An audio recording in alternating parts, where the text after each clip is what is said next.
애굽으로부터 나온 이스라엘 백성들은 40년이라는 이 광야 생활을 끝내고 약속의 땅 가나안 문턱에 이르게 됩니다. 약속의 땅을 눈앞에 둔 그들의 마음이 어떠했을까요? 누군가는 과거에 실패한 모습들을 떠올렸을 것이고, 또 그럼에도 불구하고 누군가는 하나님이 인도하심으로 이곳까지 왔기에 가슴이 벅찼을 것입니다. 이제 모세는 요단강 동쪽 모압 평지에서 이스라엘 백성들을 향하여 하나님이 주신 율법을 설명하고 있습니다. 하나님의 말씀인 율법대로 살지 못해서 실패한 출애굽 세대의 역사를 회고하면서 이제 가나안에 들어가 새롭게 시작하게 될 출애굽 2세대들을 향하여 죽음을 앞둔 모세는 마치 아버지가 자녀에게 간절한 마음으로 유언하듯이 이 말씀을 전했을 것입니다. 그래서 신명기는 하나님의 말씀을 어긴 부모 세대의 실패를 밟지 않고 하나님을 의지하며 그분의 말씀대로 사는 것이 복임을 계속 언급하고 있습니다. 신명기에 복이라는 단어가 굉장히 많이 나오는데요. 그 복이 대부분 하나님의 말씀을 지키는 것에 있다라고 설명하고 있습니다. 몇 절을 읽어드리자면 4장 40절에 보시면 오늘 내가 내게 명령하는 여호와의 규례와 명령을 지키라. 너와 내 후손이 복을 받아 내 하나님 여호와께서 내게 주시는 땅에서 한없이 오래 살리라. 또 11장 27절에도 말씀이 있습니다. 너희가 만일 내가 오늘 너희에게 명하는 너희의 하나님 여호와의 명령을 들으면 복이 될 것이요. 또 28장 1, 2절에도 있습니다. 내가 내 하나님 여호와의 말씀을 삼가 듣고 내가 오늘 내게 명령하는 그의 모든 명령을 지켜 행하면 내 하나님 여호와께서 너를 세계 모든 민족 위에 뛰어나게 하실 것이라. 내가 내 하나님 여호와의 말씀을 청종하면 이 모든 복이 내게 임하며 내게 이르리니. 요즘에는 인터넷이 잘 되어 있기 때문에 복이란 단어를 치면 이 신명기 정말 엄청 많이 나오는데요. 다 말씀을 지키고 순종할 때에 하나님이 주시는 그 복이 가나안 땅에 부여할 것임을 이야기하면서 하나님의 백성의 행복이 하나님의 말씀대로 사는 것에 있다는 것을 모세가 적극적으로 말하고 있습니다. 사랑하는 행복한 교회 성도 여러분, 하나님을 의지함으로 그분의 말씀대로 사는 것이 여러분의 삶에 참으로 복임을 믿으십니까? 세상 사람들이 자신이 좋을 대로 이 오늘 하루를 보내면서 행복을 누릴 때에 저와 여러분은 오늘 하루 왼종일, 사실 그것도 오후까지 하나님을 예배하며 그분의 말씀을 듣는 것이 진정으로 우리의 행복이 맞습니까? 주일뿐만 아니라 날마다 말씀에 서는 일, 날마다 기도하며 주의 뜻대로 사는 일, 여러분 행복이 맞습니까? 시편 저자의 말처럼 진실로 여호와의 율법을 주야로 묵상하며 사는 것이 우리의 행복이 맞습니까? 하나님께서 이스라엘 백성들을 아무 조건 없이, 아니 다른 민족보다 그들은 더 보잘것없었지만 택해 주셨습니다. 7장 7절의 말씀 보시면 여호와께서 너희를 기뻐하시고 너희를 택하심은 너희가 다른 민족보다 수요가 많기 때문이 아니라 너희는 오히려 모든 민족 중에 가장 적으니라. 또한 8절에는 어떠한 이유나 조건 없이 다만 하나님께서 그들을 사랑하셔서 그들을 택하시고 구원하셨다라고 말씀하고 있습니다. 택함받은 하나님의 백성이 하나님의 뜻대로 사는 것이 복임을 그들의 일상 속에서 누리고 확인할 수 있도록 하나님은 그들에게 율법을 주셨습니다. 하나님의 말씀을 주셨습니다. 하나님은 사실 보이지 않으시잖아요. 그분이 우리의 복이라고 했을 때에 우리가 보이지 않는 하나님을 어떻게 누리고 경험하며 살아갈 수 있겠습니까? 우리가 어떻게 복인지 알겠습니까? 하나님께서 그리하여 그 백성들에게 율법을 주심으로 말미암아 그 율법이 자신의 삶의 기준이 되고 공동체의 삶의 준거가 되었을 때에 그 사실이 그들로 하여금 하나님의 말씀대로 사는 것이 복임을 확인하게 하셨다는 것이죠. 그래서 하나님이 시내산에서 그들에게 이스라엘 백성들에게 율법을 주실 때에 그들은 하나님의 법이 자신들의 삶의 기준이 되었다는 사실로 인하여 너무나 감격스럽고 기뻤을 것입니다. 그런데 지금 그 율법을 받은 지가, 이 시내산에서 받은 지가 이제 40년이 흘렀습니다. 모세는 지난 세월 동안 이스라엘이 율법을 어떠한 자세로 대했는지 생각하고 있습니다. 어느새 그들에게 율법은 하나님이 은혜로 주신 하나님의 백성의 복이고 기쁨이 아니라 하나님이 지어주신 짐이 되어 있었던 것입니다. 이 40년이란 기간 동안 하나님은 복으로 주셨는데 그들은 어느 순간 그게 이제 과한 짐이 되어버린 거죠. 그래서 30장 11절의 말씀해 보시면 하나님의 율법에 대하여 내가 오늘 내게 명령한 이 명령은 내게 어려운 것도 아니고 먼 것도 아니라라고 모세가 전하면서 그들이 얼마나 그 율법을 지키는 것이 어렵고 멀리 있는 짐처럼 여겼는지를 우리는 짐작할 수 있습니다.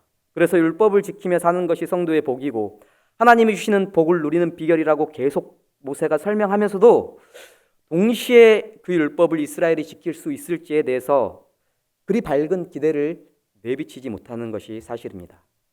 모세는 인간 스스로의 노력으로 이러한 순종을 기대할 수 없었다는 것을 잘 알고 있습니다. 그래서 30장에서는 이스라엘 백성이 결국 말씀에 순종하는 일에 실패하여서 하나님의 심판 가운데 타국으로 끌려가 포로가 된 후에야 하나님께서 그 백성들의 마음에 할례를 행해 주시고 다시 하나님의 말씀을 따를 수 있을 것이라고 모세가 신명기에 분명히 말을 하고 있습니다.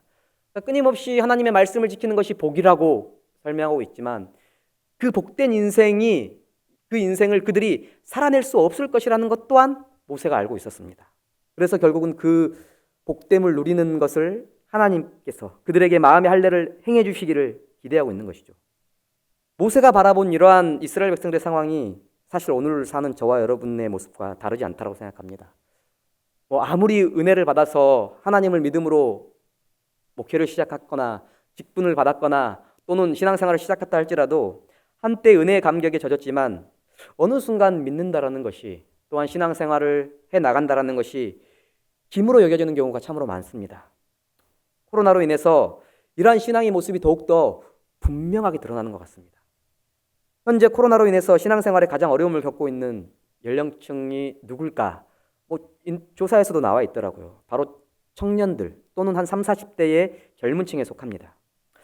바로 그들은 처음에는 코로나가 딱 시작됐을 때에 모두가 다 사회의 어떤 건덕의 차원에서 남을 위하여 온라인 예배를 드리고 또한 혹시나 회사와 또 교회가 어려움을 겪지 않을까 조심조심 예배를 드렸습니다. 그래서 그러한 중에도 이 예배를 소망하고 기대했습니다. 사회적 거리가 이제 해제가 되고 생활 속 거리로 바뀌자 물밀듯이 예배를 사모했던 성도들이 모이기 시작했습니다. 그런데 바로 그 청년들 또는 30, 40대 이 젊은 층들은 여전히 이 모이는 것이 쉬워 보이지 않습니다. 사실 감염에 대한 두려움이나 건강상의 문제가 아니라 신앙생활에서 기쁨을 찾지 못하고 있던 차에 코로나를 핑계로 청년부 모임에 나오지 않는 친구들이 많고 심지어는 오프라인 또는 온라인 예배조차도 드리지 않고 있는 청년들이 많이 있습니다. 이것은 비단 우리 행복한 교회뿐만 아니라 대부분의 교회들의 청년층의 이 전반적인 상황이라고 친구들에게 듣고 있습니다. 한 주간 그래서 너무 답답한 나머지 지금 좀 사회적 거리는 아니지만 생활 속 거리라고 하기에는 좀 애매할 정도로 좀 고강도로 생활 속 거리를 지키고 있는데요. 너무나 답답한 나머지 청년들 몇 사람을 만났습니다. 1대1로 만나면서 이런저런 이야기를 나누는데요. 청년들이 하는 말이 다 비슷했습니다. 예배를 드리고 청년부 전체 모임을 하고 조별로 모임까지 하는 것이 너무나 힘들다라는 것입니다. 교회 생활이 행복하지 못하다라고 이야기하고 있습니다. 예배를 드리러 가기까지 엄청나게 고민이 되고 예배를 드리고 나서 청년부 모임까지 가는 것도 많은 결단이 필요하다고 이야기를 했습니다. 신앙생활이 기쁨이고 행복한 교회 생활을 영위하기보다 하나님의 백성이 되었다라는 것이 또 마음껏 예배하고 주의 말씀대로 살게 되었다라는 것이 마치 짐처럼 여겨진 구약 백성들처럼 버겁게 느껴진다라고 그 친구들은 이야기했습니다. 물론 각자의 상황과 이런저런 이유들이 있겠지만 요즘 들어 말씀을 묵상하며 드는 저의 진단은 단 하나였습니다. 그들에게 그 누구도 신앙의 본질, 아니 우리가 왜 하나님을 말씀을 붙들고 살아야 하며 하나님을 예배해야 하는지 그 믿음의 본질을 간과하는 데 있었다라는 것입니다. 그들은 열심히 쪽으로 많이 모여 있는데 또는 무언가를 하는데 거기서 즐거움을 찾고 거기서 기쁨을 찾았는데 이 코로나라는 이런 상황을 계기로 흩어져 있었는데 막상 흩어져 있어도 예배하지 않아도 그들은 아무 그런 어색함과 불편함이 없었다라는 것입니다. 성도의 믿음의 대상은 하나님이십니다. 우리가 성도됨이 행복하다고 말하는 이유도 하나님입니다. 다른 데서 기쁨을 찾거나 하나님에게서 복을 누리지 못하면 이 신앙생활은 아무리 연수가 쌓이고 직분을 받고 사명이 있다 해도 결국은 행복할 수가 없습니다. 오히려 연수가 쌓이고, 아니 모태신앙일수록, 부모님이 신앙이 더 있을수록, 또한 우리가 직분과 사명을 받을수록 우리에게 신앙생활은 항상 무거운 짐이 될 뿐입니다. 그들에게는 많이 모여서 뭔가를 이루고 있을 때조차도 하나님이 그들의 기쁨이 아니라면 뭔가 이 공허한, 금방 무너질 것 같은 신앙생활을 겨우겨우 영위하고 있는 거고, 또한 그들이 다 흩어진 이러한 상황에서 하나님 때문에 기쁨이 아니었다면 다시 나올 이유가 없었다라는 것입니다. 모세는 오늘 이 신명기를 통해서 말씀으로 사는 것이 복임을 길게 역설하면서 33장 오늘 말씀의 결론 부분에서 이스라엘 모두에게 축복 기도를 하면서 하나님의 백성의 복됨이 무엇인지를 우리에게 분명히 말하고 있습니다.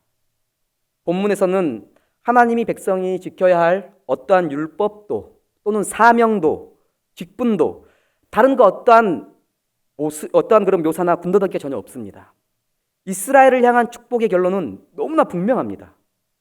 하나님 같은 이가 없도다. 이 모세의 이 인생의 결론이었습니다.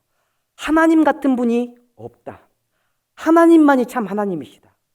여호와만이 유일한 신이시고 그분만이 우리의 복이라고 모세는 자신의 인생에서 마지막 결론을 내고 있습니다. 하나님께서는 그의 백성들을 도우시려고 친히 하늘에서 자신의 위엄을 나타내셨습니다. 모세는 하나님의 도우심을 세 가지 정도로 언급하고 있는데요. 오늘 본문에 보시면 하나님이 우리의 처소이다. 하나님이 우리의 영원하신 팔로서 우리를 지키신다. 하나님이 우리를 풍요롭게 만들어주신다. 영원하신 하나님이 우리의 처소가 되신다라는 말은 이 원어의 의미를 조금 더 살리자면 태초부터, 시작부터 하나님이 이스라엘의 피난처가 되신다라는 뜻입니다. 이를 신학적인 관점에서 보면요, 저와 여러분의 성도됨은 하나님께서 이미 만세 전에 그리스도 예수 안에서 영원한 처소를 마련해 주심으로써 우리가 안전하게 되었다는 뜻입니다.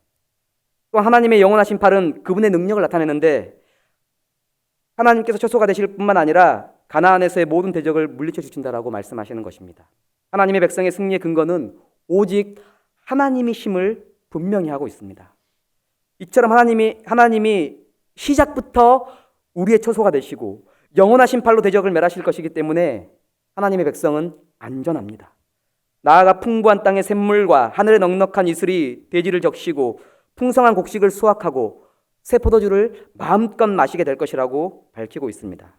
이스라엘 땅의 넉넉함은 하나님께서 이 모든 것을 친히 그들에게 제공해 주신다는 사실에 근거합니다. 여수룬이여 하나님과 같은 이가 없도다. 이 여수룬이라는 이 뜻은요, 이스라엘을 부르는 이 애칭과 같은 단어인데 뉘앙스는 뭔가 좋아 보이는 뉘앙스인데 32장 15절에 처음 쓰고 있는데요. 신명기 32장 15절에서는 이걸 약간 부정적으로 사용하고 있습니다. 하나님의 은혜를 망각하고 배은망덕한 모습으로 살아가는 그들을 향하여 여수룬이라고 말을 하고 있는데요. 옳은 자, 곧은 자, 정직한 자라는 뜻인데 약간 모순되게 사용하고 있습니다. 그런데 그들은 이 여수룬이라는 단어에서 32장 15절에서는 이러한 배은망덕한 그 이스라엘을 향하여 하나님께서는 오늘 말씀에서는 여수룬이여 하나님과 같은 이가 없다고 말하면서 그 이름이 하나님으로 인하여 마치 따뜻한 애칭과 같이 그들을 책임지시는 분으로서 묘사가 됩니다. 하나님만이 그들의 참 하나님이심을 묘사하고 있는 것이죠. 이스라엘이여 바로 그 여호와의 구원을 너같이 얻은 백성이 누구냐? 라고 이어서 또한 반문하고 있습니다. 이 질문에는 이 세상에 이스라엘과 같이 하나님의 구원을 누린 백성이 없다라는 답변을 전제합니다. 너같이 이 하나님의 구원을 얻은 백성이 누구냐? 그가 친히 방패가 되시고 영광의 칼이 되시기 때문에 모든 대적들이 그에게 복종할 것이라고 말하고 있습니다. 하나님의 구원으로 인하여 대적들의 높은 곳을 밟게 될 것입니다. 하나님의 구원은 실수도 없고 실패도 없으십니다. 그러한 하나님의 구원을 너같이 얻은 백성이 누구냐라고 반문하고 있는 것입니다. 여수론의 하나님으로서 여호와 하나님은 유일하신 분이시고 또한 그분의 백성으로서 이스라엘은 유일한 민족입니다. 그러니까 하나님은 하나님으로서 유일하신 분이시고 또한 이스라엘은 그 하나님을 자신의 하나님으로 모신 민족으로서 유일한 민족이고 결국은 서로와의 이 관계 속에서 이스라엘 백성들의 행복의 근거가 찾아지는 것입니다. 그래서 이스라엘을 향하여 너는 행복한 백성이라고 부르고 있는 것입니다. 유일한 그 하나님과의 관계, 바로 거기서부터 이스라엘 백성들의 행복, 이스라엘 백성들의 행복의 기준이 있는 것입니다. 그런데 거기서 행복의 근거를 찾지 못했을 때에 이 가나안에 들어간 이스라엘 백성들은 실패하는 것이죠.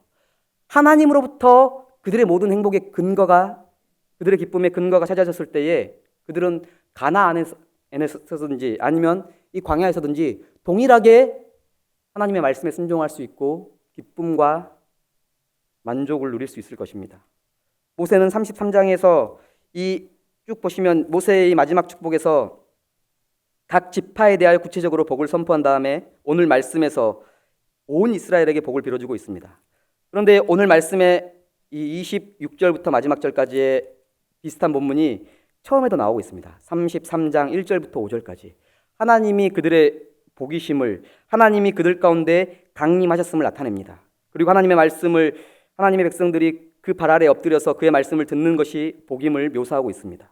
이처럼 이스라엘 백성들의 그 12지파에게 각각 모세가 복을 설명하고 있고 축복을 선언하고 있지만 궁극적으로 이 12지파의 복을 처음과 마지막으로 감싸고 있는 것은 하나님만이 너희들의 유일한 복이라는 사실을 분명히 하고 있는 것입니다. 사실 12지파의 축복은 조금씩 다를 수 있죠. 그러나 궁극적으로 그들의 모든 행복은 하나님으로부터 기인한다는 것, 하나님이 그들의 복이심을 말하고 있는 것입니다.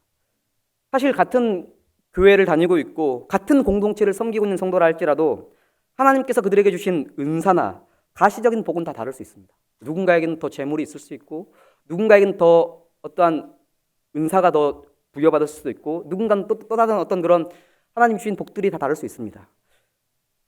그런데 그 자체가 복이 됐을 때에 저희가 지금 고린도전서를 보고 있죠. 하나님 그분이 복이 아니면, 그리스도 예수 그분이 우리의 전부가 아니면 결국 하나님이 주신 그 복 때문에 교회가 분열이 되고 하나님이 주신 그 은사 때문에 교회가 분열이 된다는 것입니다. 성도에게 이렇게 축복해주는 이 12지파에게 축복해주는 이 복들은 조금씩 다 다르지만 결국 성도에게 복의 기준이 다를 수가 없다는 것입니다. 행복이 차등이 있을 수가 없다는 것입니다. 성도는 모두가 동일하게 하나님의 백성이고 동일하게 유일하신 하나님을 그들의 하나님으로 모신 자들이기 때문입니다. 그래서 12지파의 각자의 이 복 앞뒤로 하나님만이 성도의 복이라는 사실을 분명히 모세가 언급하고 있는 것입니다. 그들의 복은 동일하다는 것입니다. 이것을 놓치게 되는 순간 이 가나안에 들어갔을 때의 12지파가 치고받고 싸우는 거죠. 서로 막 자기들 잘났다고, 내 복이 더 크다, 네 땅이 더 크다, 내 땅이 더 작다 이러면서 막 불평과 불만이 나올 수밖에 없는 것이죠. 동일하게 같은 공동체를 섬기고 있음에도 불구하고 하나님이 우리의 삶의 복이고 기준이 아니라면 도리어 그 주신 복으로 인하여 우리는 어려움을 겪게 됩니다. 사랑하는 성도 여러분, 죽음을 앞둔 모세는 이 약속의 땅에 들어가기 전 이스라엘 백성들에게 축복의 말씀을 전하면서 이스라엘의 행복은 탁월한 지도자나 아니면 앞으로 그들이 누리게 될 가나안의 풍요에 달려있다라고 조금도 언급하고 있지 않습니다. 천지 만물을 창조하시고 온 세상을 주관하시는 여호와 하나님의 손에 전적으로 그들의 복이 달려있다라고 말하고 있습니다. 아니, 하나님 그분이 그들의 복임을 분명히 말을 하고 있습니다. 그가 모압 평지에서 바라본 이 가나안의 복 또한 지금까지 그가 광야에서 누렸던 복, 사실 동일한 것이죠. 가나안에 들어가면 새로운 복을 경험하는 게 아니에요. 지금까지 누렸던 그 복이 가나안에서도 그들의 복이었던 것이죠. 광야에서와 같이 여전히 그들과 함께 계시는 그 하나님, 그 하나님이 바로 성도의 복이었습니다. 이것이 바로 하나님의 말씀대로 사는 이유고 그들이 예배해야 하는 이유고 그들의 모든 기준이 하나님이여 했던 이유였습니다. 사실 이것을 놓치는 경우가 많습니다. 근데 이것을 누가 보통 놓치느냐? 오랜 신앙생활을 하는 사람들, 직분이 있는 사람들, 교회의 리더들, 도리어 더 많은 사명을 감당한 사람들이 하나님으로 시작했다가 결국은 하나님과 상관없는 일들을 하고 있는 경우를 참으로 많이 발견합니다. 그건 저도 예외가 아닌 것 같습니다. 하나님을 믿음으로 주신 사명을 감당한다 할지라도 어느 순간 하나님이 이 모든 사역과 이 예배와 신앙의 근거와 기쁨이 아니게 될 때에 어느 순간 그런 생각이 들기도 합니다. 뭐 하고 있지? 하고 있는데 힘들고 또 안 해도 힘들고 해도 힘들고 이런 하나님으로 우리의 삶이 작동하지 않을 때에 우리의 그 위대한 신앙의 모습조차도 헛된 것이고 어느 순간 그것이 종교 활동이 되어버리는 것 같습니다. 우리는 기진하고 힘이 들고 사실 종교는 힘든 것이죠. 왜냐하면 종교는 내가 열심히 해야 되기 때문이죠. 그런데 우리가 믿는 바는 복음이죠. 복음은 기쁜 것입니다. 하나님으로 우리의 모든 신앙이 살아있을 때에 우리는 기쁨으로 예배할 수 있고 기쁨으로 섬길 수 있고 기쁨으로 봉사할 수 있습니다. 저는 코로나가 준 그러한 감사하게도 그것을 우리에게 줬다고 생각합니다.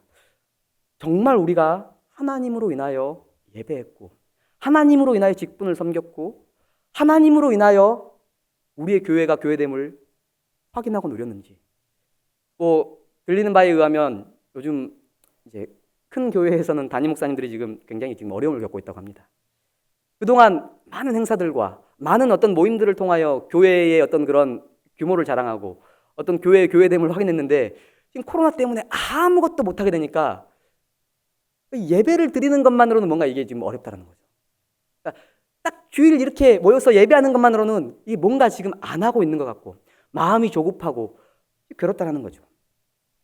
하나님으로 인하여 그 모든 것들이 되어진 것이 아니라 그 모든 것이 되어지는 것이 마치 하나님의 일인 것인 양 점검했던 것이죠. 그런데 그럼에도 불구하고 아직도 우리는 그것을 깨닫지 못하는 우리의 모습을 보게 됩니다. 청년들이랑 대화할 때 참 그것을 이번에 많이 깨달은 것 같습니다. 이 청년들이 그동안 계속 이제 그런 이야기를 하더라고요. 참 청소년부 때까지는 너무 재밌었는데 행복한 교회에서의 그 신앙생활이 너무 재밌었는데 딱 성인이 되고 난 순간 모든 게 재미없다. 예배도 너무 힘들고 다 힘들다라는 것이에요. 그걸 왜 그럴까? 저는 그냥 너무 그게 슬픈 거예요. 왜냐하면 부모님들은 정말 열심히 다니세요. 또한 그들도 이렇게까지는 말을 합니다. 아직도 하나님을 나는 믿고 있다. 그리고 믿고 싶다. 그런데 그들은 지금까지 하나님, 그분으로 인하여 우리가 신앙생활을 하는 것이 우리의 복이고 기쁨임을 사실 우리가 가르치지 않지 않았나라는 생각이 들더라고요. 그래서 이제서야 우리가 이 코로나라는 어려운 상황 때문에 우리의 진짜 복이 무엇이었는지 이러한 상황이 우리에게 주는 유익이 되었던 것 같습니다. 하나님 그분이 우리의 유일한 복이시라는 것입니다. 신학자 칼빈의 말처럼 성도가 누리는 행복은 참된 것이고 단 하나뿐입니다. 그거 외에는 없다라는 것이죠. 하나님이 우리의 복이 아닐 경우 가나안에 들어가는 순간 하나님의 백성은 필패합니다. 하나님만이 우리의 복일 경우 광야에서도 가나안에서도 코로나가 있는 상황이든 없는 상황이든 앞으로 어떠한 그런 부요한 상황이든 어떠한 역경에서든 우리는 결코 흔들리지 않을 것입니다. 애굽의 모든 부귀영화를 누릴 수 있었던 왕자로서의 40년, 장인의 양떼를 치며 필부에 지나지 않았던 이 목동으로서의 40년, 하나님의 백성을 인도하며 고된 광야 생활을 보낸 40년, 이러한 불고의 세월을 이 땅에서의 삶을 마치는 그 순간 약속의 땅 가나안을 밟지 못했지만 그의 마지막 고백은 모든 이스라엘 백성들에게 깊이 남았을 것입니다. 하나님 같은 분이 없으시다. 그분의 구원하심을 얻은 백성이 누구냐? 그분의 구원하심을 얻은 저와 여러분, 우리 행복한 교회는 참으로 행복한 사람이요 공동체입니다. 오늘 마치겠습니다.